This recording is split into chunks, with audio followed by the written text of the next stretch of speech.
Kalau saya mengatakan kartu kredit tidak riba, apakah saya akan dihujat? Bener deh, menurut saya kartu kredit kalau benar cara pakainya tidak riba. Sungguh, karena cara pakainya yang salah jadi riba kartu kredit itu. Bener gak gitu? Saya yakin banyak yang senewan dengan komentar di awal ini. Banyak korban kartu kredit bakal nyolot dengan pernyataan di awal ini. Yang padahal kartu kreditnya pernah menyelamatkan mereka sesaat, tetapi karena memang lagi ada masalah keuangan, jadi aja harus bayar bunga cicilan. Dibilang kartu kreditnya yang salah. Padahal kalau dia tidak menyicil, langsung bayar lunas, gak kena masalah tuh, gak kena yang namanya riba. Maaf loh, ini hanya pendapat saya yang bodoh urusan riba. Bener deh, banyak yang menganggap kartu kredit tidak riba kalau tidak ada bunga yang dikenakan alias tidak pernah menyicil. Masalah itu timbul karena salah kelola keuangan pribadinya lah yang membuat perilakunya menyicil dan berbunga melalui kartu kredit. Itulah riba. Jadi pendapat saya riba itu tindakan, bukan benda yang namanya kartu kredit. Karena itu saya tetap punya kartu kredit dan tetap akan menggunakan tanpa pernah sekalipun saya telat bayar. Bagi saya, kartu kredit adalah alat bayar pengganti uang hanya untuk pelumas transaksi atau dalam tanda petik greasing the transaction. Karena saya tidak mau menjadi bergantung pada satu komoditas alat transaksi yang namanya uang kartal atau uang tunai. Kapok saya percaya uang kartal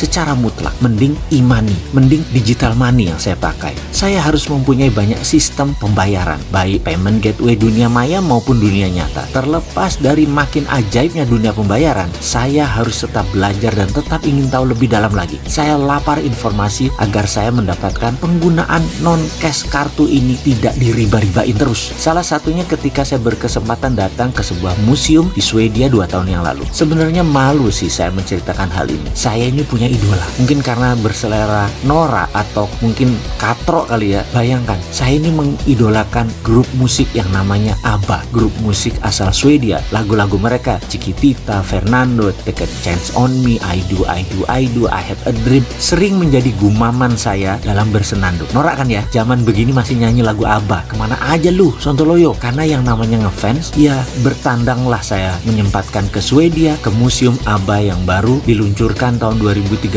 atau 2014 kalau tidak salah, saya lupa. Sebagai number one fans, tentunya antusias banget melihat 4 orang bersuara emas membuat memorabilia museum perjalanan musik mereka. Berhubung ngefans berat, maka ketika ada cerita tentang personil ABBA, hal ini sangat menarik perhatian saya. Apa itu? Salah satu personil mereka, Björn Ulvaeus, ternyata membuat sejarah kedua. Setelah menduniakan ABBA, dia membuat hampir seluruh Swedia tidak memakai uang tunai lagi. Personil ABBA ini membuat sejarah lagi sebagai pelopor cashless revolution. Ceritanya, suatu hari putra Björn di apartemennya di Stockholm kemalingan sampai 2 kali dalam setahun. Peristiwa ini sangat membekas di hati Björn dan mulai berpikir bagaimana kalau seandainya dunia tidak ada uang tunai atau cashless. Pasti si pencuri tidak bisa menjual barang curiannya karena semua dengan mudah terdata. Sejak saat itu dia mulai menulis di blognya dan menulis di banyak artikel. Salah satunya dibahas adalah bagaimana tindakan kriminal ternyata semua berujung pada uang atau uang yang untraceable cash, uang yang tidak bisa diurut lagi, uang yang tidak ketahuan pemiliknya. Jika ada digital record atau catatan digital untuk setiap transaksi, perampokan, fraud, penipuan keuangan, dan koruptor di dunia ini akan tamat, akan berakhir. Sebagai sebuah komitmen pada dirinya sejak 2011 dia berhenti menggunakan uang tunai. Semua digital, semua card, semua cashless, dan tidak pernah menggunakan tunai sejak saat itu. Bahkan di museum ABBA ini tidak terima pembayaran tunai. Dia meletakkan pesan di pintu masuk. Saya menantang semua orang untuk stop menggunakan uang tunai. Saat ini dunia menderita karena tindakan kriminal, mulai dari narkoba hingga pencurian sepeda. Karena tindakan kriminal memerlukan uang tunai. Mata uang krona Swedia adalah mata uang kecil pengaruhnya di dunia ini. Sebaiknya dijadikan contoh sebagai the first cashless society.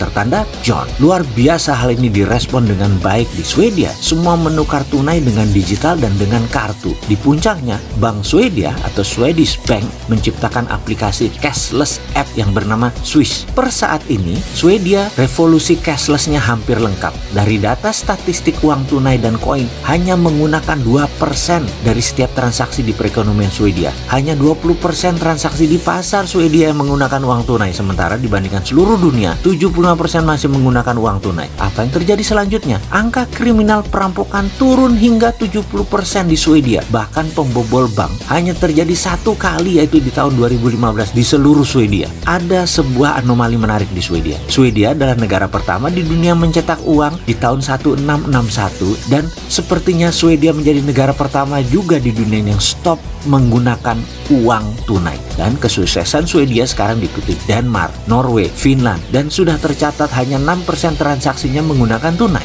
Sahabat semua, saat ini kita hidup di zaman serba cepat, sangat luar biasa, baik dari kesadaran universal juga tindakannya. Salut buat Bjorn dari ABBA ini yang berhasil menyebarkan pengaruhnya, mengevolusi penggunaan uang tunai yang berhasil menurunkan kriminal hingga 70%.